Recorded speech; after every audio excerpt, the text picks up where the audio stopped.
Au sommaire cette semaine de Phubis TV, Kinetic Rain, Greenpeace Homeless Polar Bear, Fifth Wall App,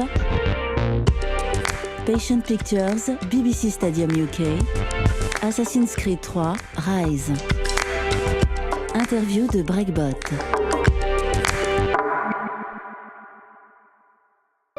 Pensée par Art & Com, Kinetic Rain est une installation de plus de 600 gouttes d'aluminium suspendues qui obéissent à une chorégraphie de 15 minutes préprogrammée par ordinateur.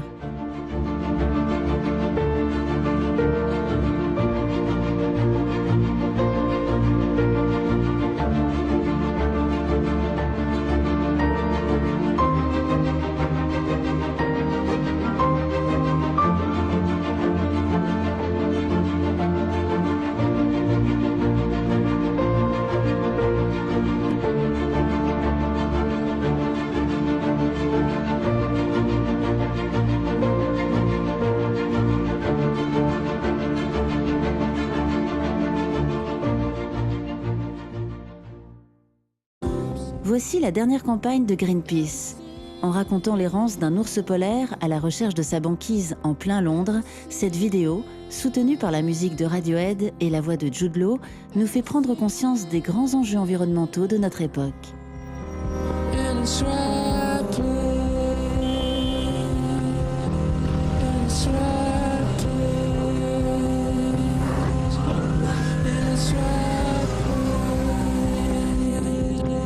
As the Arctic melts, the rush to exploit its resources is starting.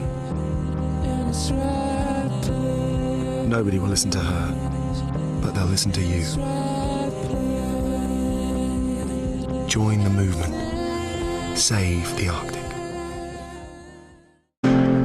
Orange vous présente l'application pour iPad Fifth Wall. Conçue par l'agence Pentagram pour le magazine artistique Twice, l'application propose de découvrir une chorégraphie du danseur Jonah Boker dans un lieu spécialement conçu pour permettre une interaction astucieuse avec la tablette.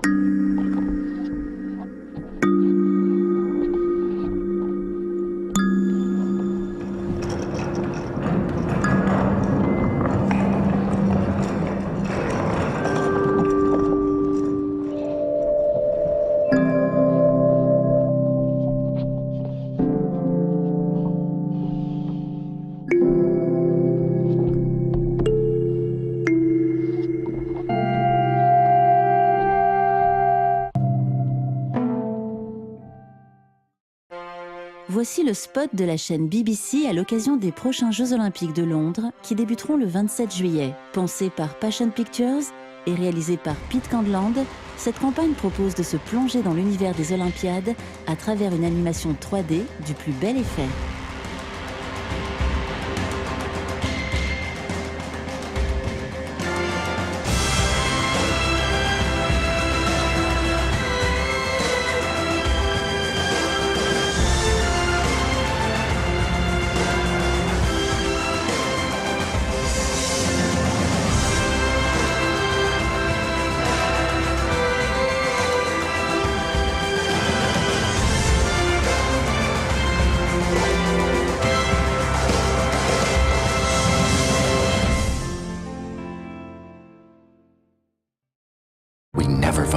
Sidley Paris a réalisé pour Ubisoft cette publicité pour la sortie du 3e volet de la série du jeu vidéo Assassin's Creed. Le spot, intitulé Rise, évoque ces actes de rébellion qui parfois peuvent provoquer de véritables soulèvements, voire des révolutions.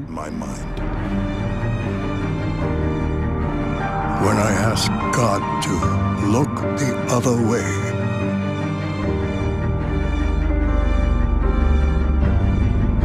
I refuse to learn the history of a country I'll never see.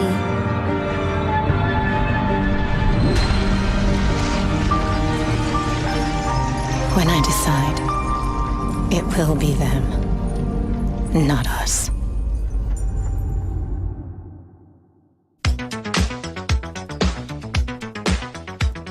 Cette semaine, l'artiste Breakbot est venu nous parler de son parcours et de ses projets pour 2012. Rencontre exclusive pour Phubis TV. Alors salut, je m'appelle Thibaut, je fais de la musique sous le nom de Breakbot. Et j'ai fait une école de graphisme, j'ai fait une mise à niveau en art appliqué chez Estienne. Et j'ai très vite abandonné cet univers pour me tourner vers la musique exclusivement. À partir du moment où j'ai commencé à faire un MySpace et tout, on a commencé à me proposer à faire des remixes, à faire des DJ sets dans des clubs. Mon premier maxi c'était en 2010, sur une longueur, et bien Murs. Ensuite le deuxième c'était en 2011, Fantasy, et le troisième là, que je viens de sortir, qui s'appelle One Out of Two.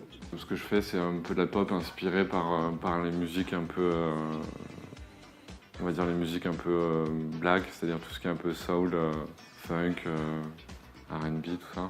Ce que j'essaie de faire, c'est surtout de faire des chansons un peu accessibles, qui soient un petit peu fun et qu'on puisse chanter un peu sur la plage.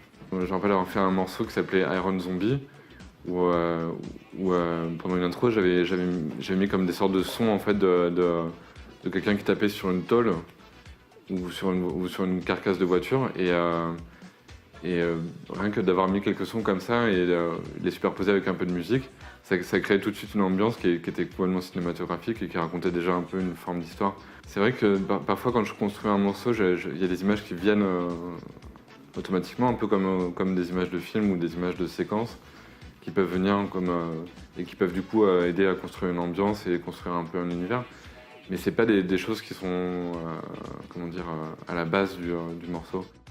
Moi, pour le premier clip, comme je viens de l'animation et que j'ai une grande passion pour Walt Disney, pour le dessin animé en général, j'étais persuadé que je voulais faire un truc en animation. L'idée du personnage, c'est venu en fait, un jour je suis tombé sur un livre de Paper Dolls où il y avait un personnage qui était habillé comme ça en short bleu et un t-shirt blanc qui avait une attitude un peu comme ça, un peu mal à l'aise. Et je trouvais que c'était assez charmant parce qu'il y avait un côté un peu maladroit mais en même temps un peu attachant. Et après, Bertrand, au moment de faire la première pochette, il a trouvé le concept de mettre le personnage en diagonale, qui est un petit peu une erreur, un peu enfin pas une erreur, mais qui est un truc un peu interdit en graphisme. Moi, il y a plein d'artistes que j'adore, il y a plein de dessinateurs, plein de photographes. Robert Crumb, je ne sais pas si vous connaissez Robert Crumb, qui a une exposition en ce moment au Musée d'Art Moderne. J'aime beaucoup l'animation japonaise aussi, j'aime beaucoup Katsuhiro Otomo, j'aime beaucoup Miyazaki. Ouais, j'ai un peu été nourri au dessin animé. J'espère que l'album, que la sortie de l'album va bien se passer, que les gens vont comprendre un peu ce que je voulais dire et que ça sera bien reçu. Je t'avoue que quand là ça fait depuis février que c'est fini, donc j'ai vraiment envie j'ai vraiment besoin de le partager et tout, et de passer un peu à autre chose et ouais, de faire d'autres musiques et de continuer quoi. Rendez-vous au prochain numéro de Phubis TV, à la semaine prochaine.